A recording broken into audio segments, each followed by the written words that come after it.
বহুত দৌড়ানি বাকি আছে। আল্লাহ ধরা সবচেয়ে বড় ধরা। আল্লাহ ধরে না কিন্তু ধরলে আল্লাহ ছাড়ে না, ঠিক কিনা? এই জন্য প্রিয় ভাইয়েরা, আমাদেরকে স্লোগান দিও না এখন ভাই, কথা শোনেন প্রিয় ভাইরা। এই কথা বলার উদ্দেশ্য আল্লাহর কাছে ক্ষমা নিয়ে আমাদেরকে বিনা হিসাবে জান্নাতি হওয়ার জন্য চেষ্টা করতে হবে। এটা একটা দল কয়টা বলছি? 4টা। চলেন এবার 2 নম্বর দল। কয় মিনিট আছে আমাকে লিখে দিবেন, বসেন আপনি। 2 নম্বরে কথাগুলো মনোযোগ দিয়ে শোনেন। আল্লাহ রাব্বুল আলামিন বলছেন, একদল লোকের কোনো হিসাবই হবে না, বিনা হিসাবে জাহান্নামে ঢুকিয়ে দেওয়া হবে। নাউজুবিল্লাহ বলেন। আল্লাহ কোরআনে বলছেন সূরা বাকারা 217 নম্বর আয়াতের মধ্যে, ওয়া মান ইয়ারতাদিদ মিনকুম আন দীনিহি ফায়ামুত ওয়া হুয়া কাফির ফাউলাইকা হাবিতাত আ'মালুহুম ফিদ দুনিয়া ওয়াল আখিরাহ ওয়া উলাইকা আসহাবুন নারি হুম ফিহা খালিদুন। আল্লাহ বলছেন একদল লোক অতি পণ্ডিত হয়ে যায়, আল্লাহর দ্বীনের উপরেই ছিল, কিন্তু এমন বুঝ আনছে, বুঝ এনে মুরতাদ হয়ে গেছে, আল্লাহর দ্বীন থেকে সরে গেছে। সে অনেক সময় বুঝে মুরতাদ হয়, অনেক সময় না বুঝেও মুরতাদ হয়। আমাদের দেশে না বোঝা একদল মুরতাদ আছে, এদের ঈমান বোঝানো আমাদের জন্য জরুরি। ছোট্ট করে বোঝানোর জন্য বলি, আমাদের দেশে এরকম মুসলমান আছে কিনা নামাজের ইসলাম পছন্দ করে, রোজার ইসলাম পছন্দ করে, যাকাতের ইসলাম পছন্দ করে, কিন্তু যেই না বলা হয় চোরের বিচার আল্লাহর আইন দিয়ে করা হোক, দেশটা আল্লাহর আইন দিয়ে চলুক, খেলাফত অনুযায়ী দেশটা পরিচালিত হোক, সেই না ওই নামাজি হাজী সাহেব পর্যন্ত রাজি থাকে না। এরকম মুসলমান আছে কিনা? উল্টা আমাদেরকে বলে, সাইফুল্লাহ ভাইকে তো কোনো দলের লোক মনে করতাম না, কিন্তু উনিও তো দেখি দলের কথা বলে। আল্লাহর দ্বীনের পক্ষে কথা বললে, আল্লাহর আইনের পক্ষে কথা বললে দল খুঁজে নামে পরিচয় দেয়, আসলে এইগুলা মুনাফিক মার্কা মুসলমান। ভালো করে বোঝেন। আল্লাহ বলছেন, কেউ যদি আল্লাহর দ্বীন থেকে মুখ ফিরায় নেয়, ফায়ামুত ওয়া হুয়া কাফির, এই অবস্থায় যদি মারা যায় তাহলে সে কাফের।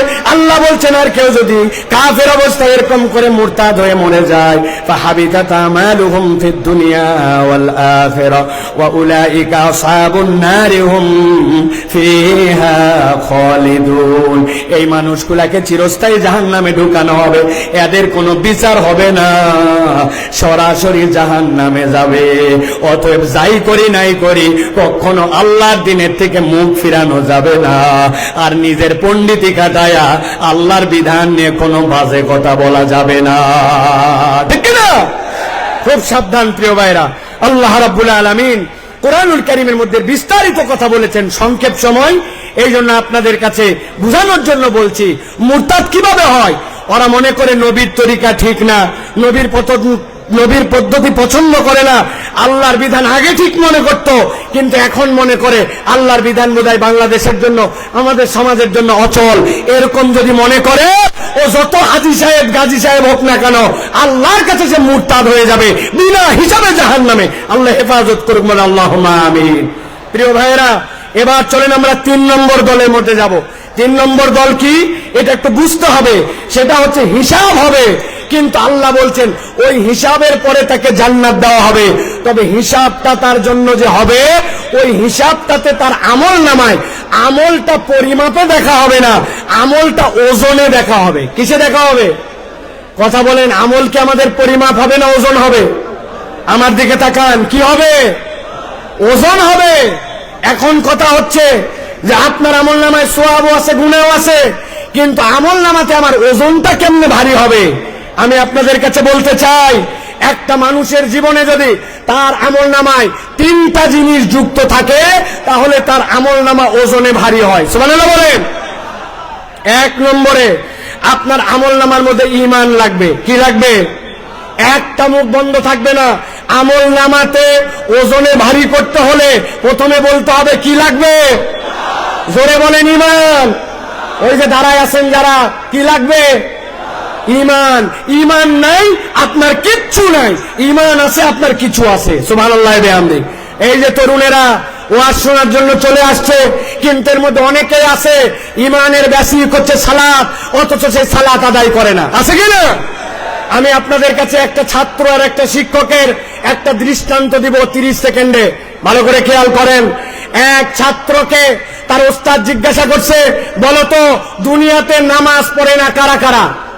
ওই ছেলে ভেবে চিনতে বলছে, ওস্তাদ দুনিয়াতে নামাজ পড়ে না 3 শ্রেণীর লোক। কয় শ্রেণী? কথা বলেন। 3 শ্রেণী। বলতো 1 নম্বর কে? বলছে 1 নম্বর যে পাগল অথবা অজ্ঞান। মাশাআল্লাহ। 2 নম্বর কে? বলছে ওস্তাদ 2 নম্বর যে মৃত, সে নামাজ পড়ে না। মরা মানুষ নামাজ পড়ে? উল্টা নামাজ পড়া লাগে। বলছে মাশাআল্লাহ। এবার 3 নম্বর বলো। বলছে 3 নম্বর হচ্ছে যে অমুসলমান। তাহলে নামাজ পড়ে না কয় শ্রেণী? 1 নম্বরে পাগল অথবা অজ্ঞান, বলেন। 2 নম্বরে মৃত, 3 নম্বরে অমুসলমান। এবার পেকুয়ার লক্ষ মানুষকে সামনে নিয়ে জিজ্ঞাসা করতে চাই, যারা এখানে আছেন দাঁড়ায় বসে দূরে কাছে, আমরা কি পাগল অথবা অজ্ঞান? আমরা কি মৃত? আমরা কি অমুসলমান? আপনি কিন্তু ফাঁসে গেছেন। আপনি আগামীকালকে নামাজ পড়েন নাই, বলছে এই তুই কি পাগল? বলছে না। তাহলে মরা না, অমুসলমান না। তা আপনি পাগল না, মরা না, অমুসলমান না, আপনি নামাজ পড়বেন না, তা হবে না, ঠিক কিনা? ঈমানের পরে সবচেয়ে গুরুত্বপূর্ণ এইটা হচ্ছে আপনার আমার জন্য সালাত। তাহলে আমলে ওজন বাড়ানোর জন্য কাজ 3টা। 1 নম্বর ঈমান লাগবে। কি লাগবে? 2 নম্বর লাগবে নিয়ত সহি লাগবে, আপনার নিয়তটা বিশুদ্ধ লাগবে। নিয়ামতুল্লাহ নিজামের কথা, মোটরসাইকেলে আসতে আসতে আমার চোখটা ছলছল হয়ে গেছে। বল সাইফুল্লাহ ভাই, এত লক্ষ লক্ষ লোক দেখানোর জন্য আয়োজন করি নাই।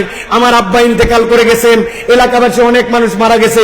একটা লোক যদি দোয়া করে, আমার বাপ যদি সেখান থেকে নিষ্কৃতি পায়, আর মানুষ যদি কোরআনের বার্তা নিয়ে কোরআনের পক্ষে বাড়িতে যায়, আমার আয়োজন সফল ভাই, একটু দোয়া করবেন। নিয়ামতুল্লাহ যদি মনে করতো অনেক টাকা দিছে, দেখ কত বড় আয়োজন করি, আয়োজনের 1 পয়সাও দাম নাই। এই জন্য আমলটা লাগবে ইখলাসের সাথে, আল্লাহর জন্য, ঠিক কিনা? আমল করব কার জন্য? আল্লাহর জন্য। আর আমল নামায় যদি ওজন বাড়াতে চান, 3 নম্বর পয়েন্ট হচ্ছে নবীর তরিকায় করা লাগবে। কার তরিকায়? নবীর তরিকায়। এইটার মধ্যে কথা আছে প্রিয় ভাইরা, আমরা নবী সাল্লাল্লাহু আলাইহি ওয়াসাল্লামের তরিকা মানতে চাই, ঠিক কিনা? কথা বলেন। কিন্তু আমরা যুক্তি তর্কে গেলে অনেক সময় নবীর বিপক্ষে আমরা কথা মানবো না বলি, কিন্তু আবার ওই মানুষটাই যুক্তি তর্কে উল্টাই ফেলি। আমি আপনাদের কাছে জিজ্ঞাসা করতে চাই, আপনার এলাকায় জুম্মার নামাজের মুসল্লি বেশি হয় না ঈদের? কথা মনে বুঝেন নাই, জুম্মা না ঈদের? এবার বলেন তো ভাই, ঈদের দিন আপনার এলাকায় ঈদের জন্য আজান দেওয়া হয়, একামত হয়। নবীজির সময় লোকজন কম ছিল, এই জন্য আজান একামত হতো না। আজকের পেকুয়ার মাহফিল থেকে সিদ্ধান্ত নিব, এবার রোজার ঈদ থেকে আমরা আজান দিব, একামত দিব, দিয়ে ঈদের নামাজ আদায় করব। রাজি আছেন? কেন রাজি নাই? আজান একামত খারাপ নাকি? বলবেন হুজুর আলটা পাল্টা কথা বলেন না, নবী যা করে নাই আমরা তা করবো কেন? আচ্ছা ঠিক আছে, এটা বাদ দিলাম। এবার আজকে একটা আমল আমরা করলে কেমন হয়? নবীজি ছিলেন মাসুম, সাহাবায়ে কেরাম ছিলেন আদুল, তাদের গুনাহ খাতাই ছিল না। আমাদের গুনাহ খাতা কম না বেশি? যাদের বললেন না তারা মনে হয় আল্লাহর ওলি। গুনাহ খাতা কম না বেশি? আজকে আমরা নবীজির সময় জুমার নামাজে 2টা করে সিজদা হতো। জিজ্ঞাসা করবো সিজদা দেওয়া ভালো কাজ না খারাপ কাজ? ভালো কাজ। তো আমরা ভালো কাজ, এই জন্য আজকের জুমায় আমরা 4টা করে প্রত্যেক রাকাতে সিজদা দেব। কারা কারা রাজি আছেন হাত তোলেন। আপনারা জুমায় 4টা সিজদা দিবেন? কারা কারা রাজি আছেন? আছেন কেউ? বলে হুজুর আলগা কথা বলেন না, জুমার নামাজ নবীর ওখান থেকে সিলেক্ট করা। আমি বুঝানোর জন্য বললাম, যে লোক জুমার নামাজের সিজদা ভালো কাজ, তাও 4টা দিবে না, ঈদের নামাজের আজান দিবে না, একামত দিবে না, ওই মানুষকে যদি বলা হয় এটা নবী করে নাই, এটা বিদআত, এটা ছেড়ে দেন, তখন বলবে আমার দাদা কি বুঝতো না, আমার বাপ কি বুঝে নাই, আমার আগের ইমাম সাহেব কি জানে নাই। এই কথা বলে বলে নবীর তরিকার থেকে নিজেকে সরায়। আপনি আপনার আমল নামায় যদি ওজনে বাড়াতে চান, গুনাহ আছে কিন্তু ওজনে বাড়াতে চান, ঈমান লাগবে, ইখলাস লাগবে, নবীর তরিকায় আমল হওয়া লাগবে। নবীর তরিকায় আমল নাই, আল্লাহর কাছে তার এক পয়সাও দাম নাই। কথা পরিষ্কার? আল্লাহ রাব্বুল আমিন আমাদেরকে বোঝার তৌফিক দান করেন। আল্লাহ রাব্বুল আমিন আমাদেরকে রাসূলুল্লাহ সাল্লাল্লাহু আলাইহি ওয়াসাল্লামের পথ পদ্ধতি মেনে নিয়ে চলার তৌফিক দান করেন। 30 সেকেন্ড একটা উদাহরণ দিয়ে রাখি। মাছ কিনতে যান বাজারে, 1000 টাকা কেজি ইলিশ মাছ, গাগর মাছ ভিজায় রাখছে পানির মধ্যে। আপনি বলছেন পানি ফেলায় দিবি, পানি অনেক ফেলায়, কিন্তু ফেলানোর পরেও 1 কেজি মাছের মধ্যে 20 গ্রাম পানি থেকে যায়। 1000 টাকা কেজিতে 20 গ্রাম পানিও বিক্রি হয়ে যায়, ঠিক কিনা?